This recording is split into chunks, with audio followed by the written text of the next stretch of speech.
Queridos hermanos, amigos, que hoy estamos una vez más juntos para compartir la siempre palabra del Señor.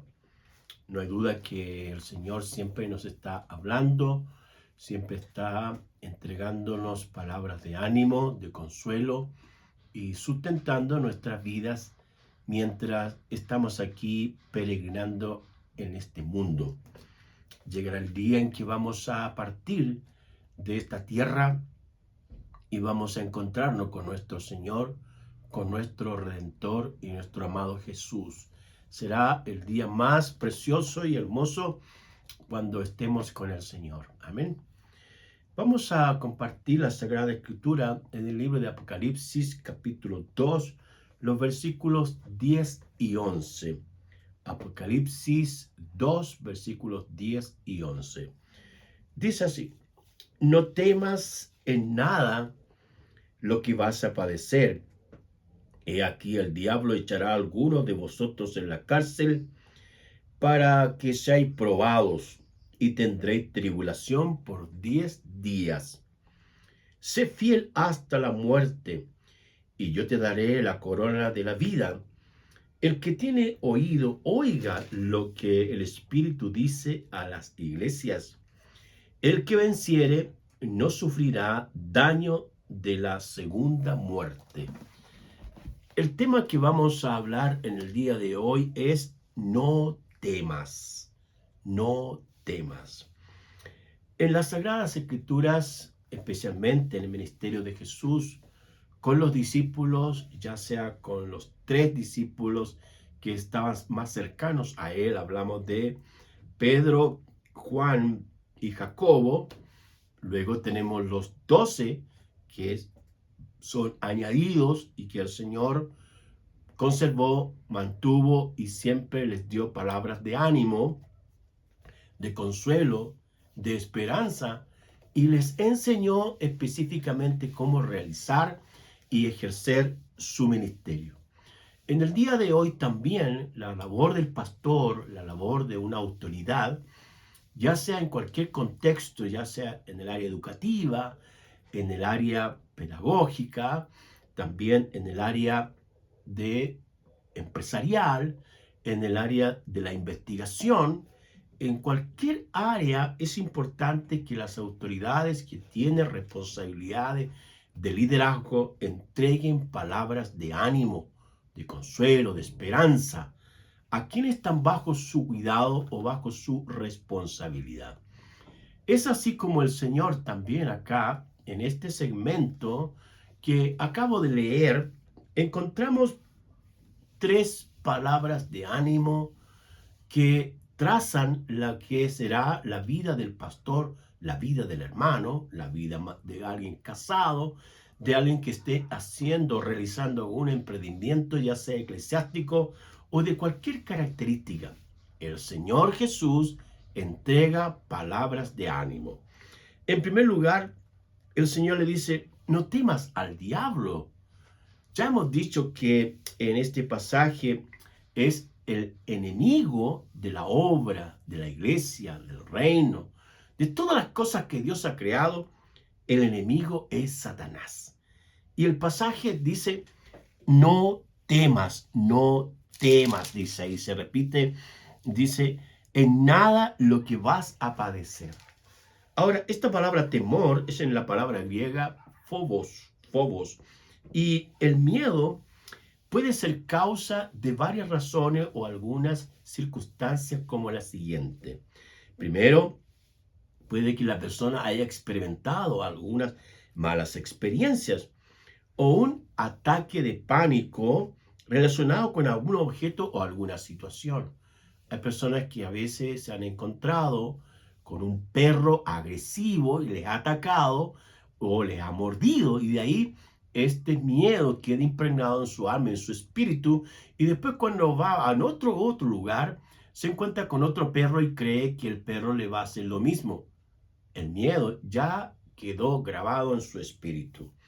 Otros plantean que, en segundo lugar, que la fobia o el miedo es algo que tiene que ver con situaciones que se aprenden o se heredan de unas personas a otras.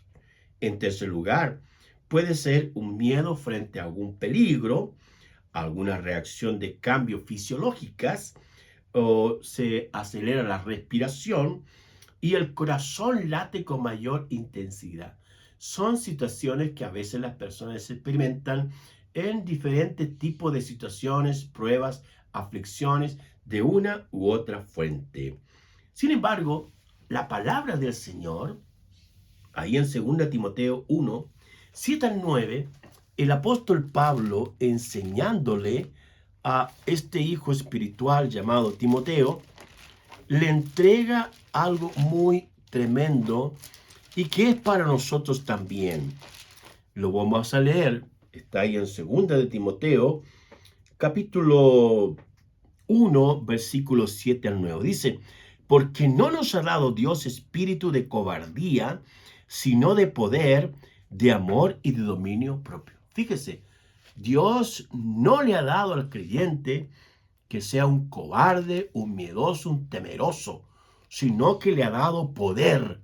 El Espíritu Santo que está en él es poderoso para enfrentar cualquier tipo de adversidad, cualquier tipo de conflicto, porque el Dios Todopoderoso está en su vida. Luego dice, de amor y de dominio propio. Por tanto, dice, no te avergüences de dar testimonio de nuestro Señor Jesucristo, ni de mí, preso suyo, sino participa de las aflicciones por el Evangelio según el poder de Dios. Entonces, no hay duda de que el Señor, frente a aquellas situaciones emocionales, fisiológicas, genéticas, de cualquier característica que sean, Dios ha puesto su espíritu en nuestras vidas y nos ha dado poder para no avergonzarnos ni tener miedo frente a las adversidades, al futuro inmediato o al lejano, porque el Señor Dios Todopoderoso está con nosotros. Amén. Amén. Bendito sea Dios. En segundo lugar, palabra de ánimo. Dice, no temas a la prueba, a la prueba. La prueba se tiene que interpretar como alguna situación que el Señor nos lleva para probar nuestra fe, nuestra humildad, obediencia y la capacidad moral que tenemos para reaccionar frente a variadas situaciones. La epístola de Santiago en el Nuevo Testamento es una epístola que tiene que ver con la sabiduría práctica. Santiago capítulo 1, versículos 2 al 5 dice, hermanos, tened por sumo gozo cuando se hallen en diversas pruebas. Estas diversas se refiere diferentes, distintas, sabiendo que la prueba de vuestra fe produce paciencia, mas tenga la paciencia su obra completa, para que seáis perfectos y cabales, sin que les falte cosa alguna. Sin que le falte cosa alguna. ¿Qué es lo que pretende el Señor cuando pasamos por pruebas? Más bien es el ánimo, la intención, la dinámica, la motivación del Señor de enseñarnos cómo reaccionar, cómo expresar, cómo interpretar y tener el propósito en nuestra mente y nuestro corazón de aprender a enfrentar las situaciones económicas, situaciones relacionadas con relaciones interpersonales, situaciones de la familia, hechos con los hijos y así una serie de situaciones que experimentamos los creyentes. Entonces, no tener miedo a esas pruebas, porque la misma escritura también es el apóstol Pablo que escribiéndole a la iglesia de Corinto, le habla acerca de este tipo de situaciones. Primera de Corintios capítulo 10, versículo 13 dice, no les ha sobrevenido ninguna tentación que no sea humana, pero fiel es Dios que no les dejará ser tentados más de lo que puedan resistir, sino que también juntamente con la tentación les dará la salida para que puedan soportar. Decir algunos alcances de este versículo. Primero, el Señor conoce bien las situaciones que los creyentes experimentan. Segundo, el Señor está presente acompañando a sus hijos en la prueba. Tercero, lo que pretende el Señor es que el creyente desarrolle resistencia. Y finalmente, todas las pruebas tienen una salida. Esa salida tiene que ser una salida ética, bíblica, moral, correcta. No cualquier salida para desentenderse o salir de mala forma de alguna prueba que uno esté experimentando. Es el Señor que produce la salida. Todas las pruebas tienen un principio y tienen un fin. De ahí que Apocalipsis capítulo 2, el texto dice que sean probados, tendréis tribulación por 10 días. Se cita el principio y el final. Entonces, en el medio de la situación de la prueba, es que el Señor está presente. Y las palabras de ánimo acá son, no temas. El vocablo tribulación se refiere a una adversidad, alguna desgracia, alguna dificultad que no tiene una solución rápida, alguna desventura, alguna infortunio, que situaciones que uno puede pasar. Ahora, en el libro de los Hechos 14:22, escribe Lucas, este teólogo e historiador, donde narra la primera historia de la iglesia cristiana, menciona claramente ahí que es necesario, dice él, que a través de muchas tribulaciones entremos al reino de Dios. Fíjese, muchas tribulaciones entremos al reino de Dios. Vamos a pasar situaciones difíciles, complicadas, adversas, críticas, pero esa no es razón para abandonar la fe, dejar al Señor, retroceder, porque la palabra del Señor Jesús, enseñando a los discípulos, le habló y dijo: aquel que coloca la mano en el arado no puede mirar atrás, tiene que seguir adelante, porque si mira para atrás no es apto para el reino de Dios. Y en otra parte también el Señor Jesús enseñando, diciendo que el reino de Dios es para los valientes, y los valientes son los que lo arrebatan. Sigamos otro pasaje ahí en 2 Timoteo 3:12, dice el apóstol Pablo escribiéndole a Timoteo, dice, es necesario, dice, que todos los que quieren vivir piadosamente padecerán persecución.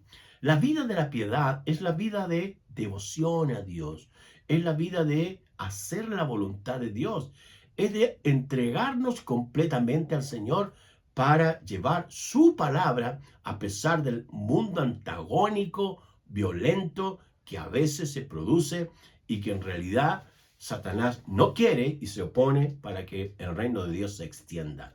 Pero confiamos en el Señor, que la batalla ya está ganada. En tercer lugar, otro consejo de palabras de ánimo es que no temas a la muerte. No temas a la muerte. Los pasajes neotestamentarios, tanto Pablo, Pedro y Juan, que escriben en el Nuevo Testamento, encontramos siempre de que la muerte es una condición, una situación, no que las personas sean aniquiladas totalmente y desaparezcan de su existencia, más bien es un paso, es un lapso donde el creyente duerme en Cristo Jesús y entra directamente a la presencia del Señor. Por eso Pablo escribe en sus epístolas que dice: morir en Cristo es ganancia y estar con Cristo es muchísimo mejor. El Señor Jesús también enseñando dice: no teman a quienes pueden matar el cuerpo. Fíjese, no teman a quienes pueden matar el cuerpo, tampoco pueden destruir el alma, porque esa es una potestad directamente del Dios Todopoderoso. Hay palabras también de ánimo, en el sentido que el Señor le dice: sé fiel, manténgase en fidelidad. Es decir, mantenerse en el camino del Señor hasta la muerte, hasta la muerte. Como ya hemos dicho que la muerte es la palabra griega tánato o tanato, ¿ya? Que sería la cesación o el fin de la vida terrenal para entrar a la vida con el Señor. Dice también: te daré la corona de la vida. Aquí la corona no tiene que ver con un elemento físico, sino que es la vida misma. La palabra vida es el vocablo zoe, que se refiere a la vida espiritual, vida con Dios. No tenemos que olvidar, mis queridos hermanos, que cuando no conocíamos al Señor, cuando no nos habíamos arrepentido, cuando no habíamos nacido de nuevo, que es lo que describe ahí el apóstol Juan en el encuentro de Jesús con Nicodemo, donde Jesús le dice a Nicodemo, tienes que nacer de nuevo para ver y entrar en el reino de Dios. Pablo en Romanos, las epístolas de lo que son el Evangelio, dice claramente, dice que estábamos muertos en delitos y pecados. Dice que la paga del pecado es la muerte. Entonces, todas las personas que no conocen al Señor, que no se han vuelto al Señor Jesucristo de verdad, con todo el corazón, con toda una entrega, hay una situación de muerte espiritual. Están separados de Dios.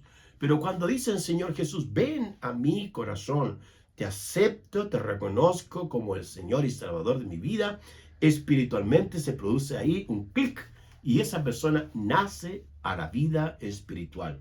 Por eso Jesús dice, yo he venido para que tengan vida y la tengan en abundancia. Pero esa vida es la vida espiritual. Es el mismo vocablo que habla Juan acá, es el vocablo zoe. Obviamente, el Evangelio de Juan fue escrito por el evangelista y el apóstol Juan. Y el Apocalipsis también fue escrito por el mismo autor y el Espíritu Santo le guió para usar ese vocablo referente a lo que es la vida espiritual, que es distinta de la vida natural. Bien, ahora también dice, oigan lo que dice el Espíritu a la iglesia. El texto dice, el que tiene oído, este versículo 11. Aquí es muy importante entender este verbo, porque hay varios verbos en la gramática griega, pero este verbo es oida, que tiene que ver con oír con detención, escuchar con cuidado, parar las antenas, como alguien diría, estar atento, porque el Señor, para hablar, no es cualquier palabra, cualquier mensaje, cualquier consejo, cualquier palabra de ánimo que alguien pudiese recibir, sino que es el Señor de señores, el Rey de reyes, el todopoderoso Dios que va a hablar, y que en este caso es el Espíritu, dice, el que habla.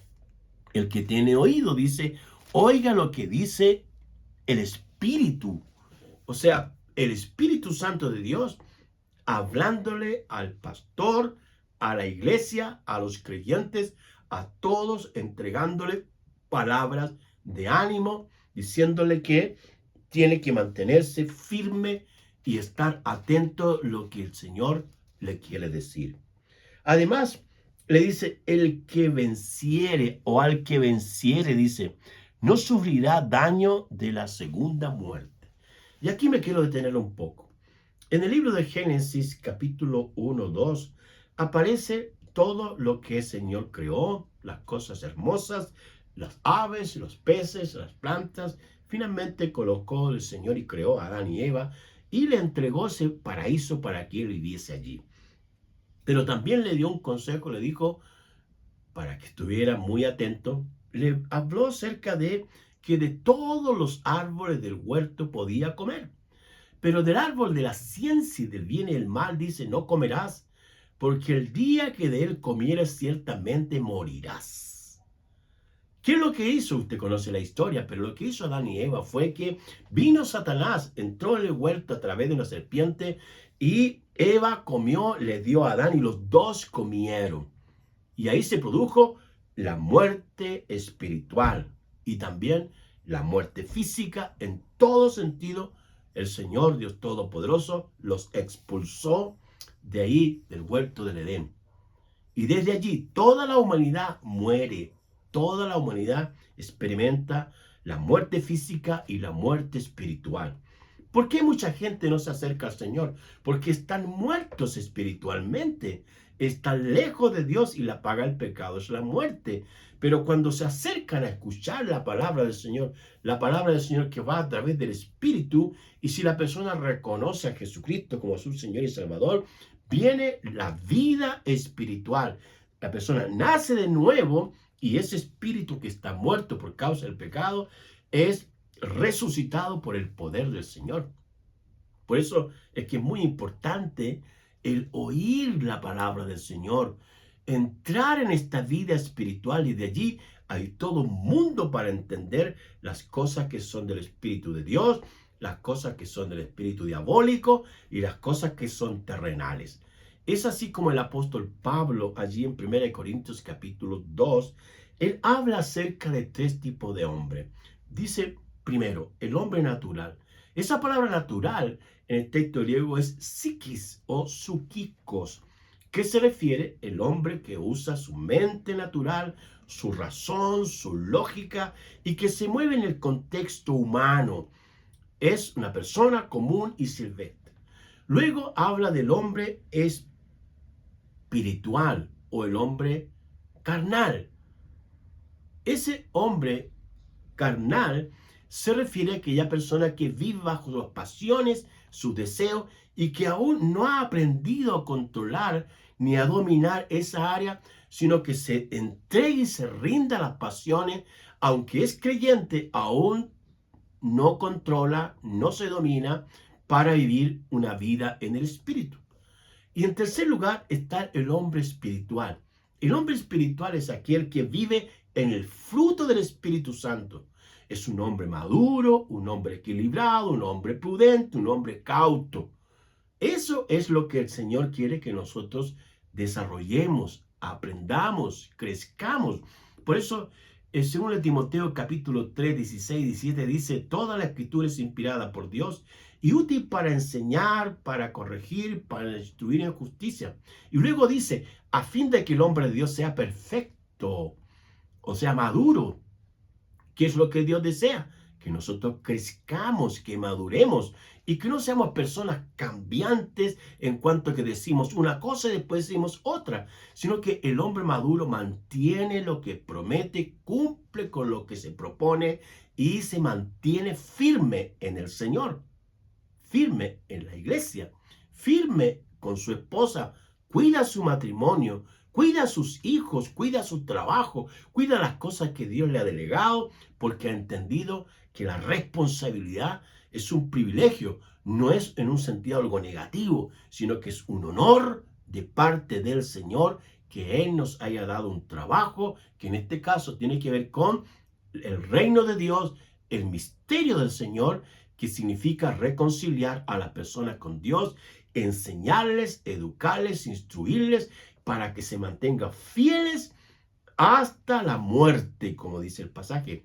Si son así, significa que van a ser victoriosos y recibirán la corona de la vida eterna. Bendito sea el Señor. Finalmente, fíjese lo que habla el pasaje.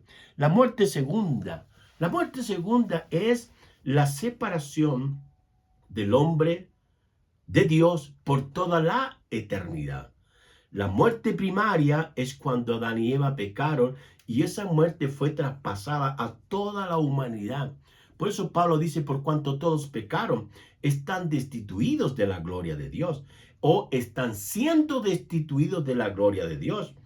Pero cuando las personas vienen al Señor, vienen y reciben la vida espiritual. Pero la segunda muerte es el elemento donde, o la sentencia divina, donde las personas serán separadas por toda la eternidad de Dios. Hay dos pasajes, Apocalipsis 14, quiero leerlo. Dice, y la muerte y el Hades fueron lanzados al lago de fuego. Esta es la muerte segunda. La muerte y el lago, Hades, fueron lanzados al lago de fuego. Esta es la muerte segunda. Y el otro pasaje es el 21:8, que dice, pero los cobardes e incrédulos, los abominables y homicidas, los fornicarios y hechiceros, los idólatras y todos los mentirosos tendrán su parte en el lago que arde con fuego y azufre. Esta es la muerte segunda. ¿Se da cuenta? Entonces, mis queridos hermanos y amigos, Estas palabras de ánimo que el Señor le habló al pastor, a los hermanos de la congregación de esta iglesia preciosa del siglo I que se pueden contemporaneizar, contextualizar y aplicar en este tiempo, son: no temas al diablo, el diablo está vencido, ¿ya? No temas a la prueba, porque el Señor te va a acompañar, y no temas a la muerte, sino mantenerse fiel al Señor, confiar en Él y cuidar el testimonio que tenemos delante del Señor, la esposa, los hijos, la familia, el barrio, donde quiera que vayamos, seamos fieles al Señor. No tengamos miedo, porque Dios no nos ha dado espíritu de cobardía, sino de poder, de amor y dominio propio. Y el Señor dijo: pero recibiréis poder y me seréis testigos. Tenemos que ser valientes, confiar en el Señor, seguir adelante y no tener miedo a nada, porque el Dios Todopoderoso está con sus hijos. Oremos. Querido Padre, te damos gracias por tu palabra. Tú siempre nos hablas, nos animas, nos instas, nos impulsas y nos dice: siempre yo te ayudo. Mira que te mando que te esfuerces y que seas valiente. No temas ni desmayes, porque el Señor tu Dios estará contigo donde quiera que vayas. Sino esfuérzate y sé valiente para obedecer y cumplir fielmente las palabras que mi siervo Moisés te ordenó. Señor, gracias por tu palabra. Gracias por la obra de tu Espíritu maravilloso, que es el Espíritu Santo, y que nos dice que aquellos que tienen oídos para oír, oigan. Estar atento a lo que tú nos quieres decir. Descubrir tu voz, escuchar tu voz y ponerla en práctica. Hoy el mensaje es: no temas. Gracias, Padre, en el nombre de Jesús. Amén. Que el Señor te bendiga.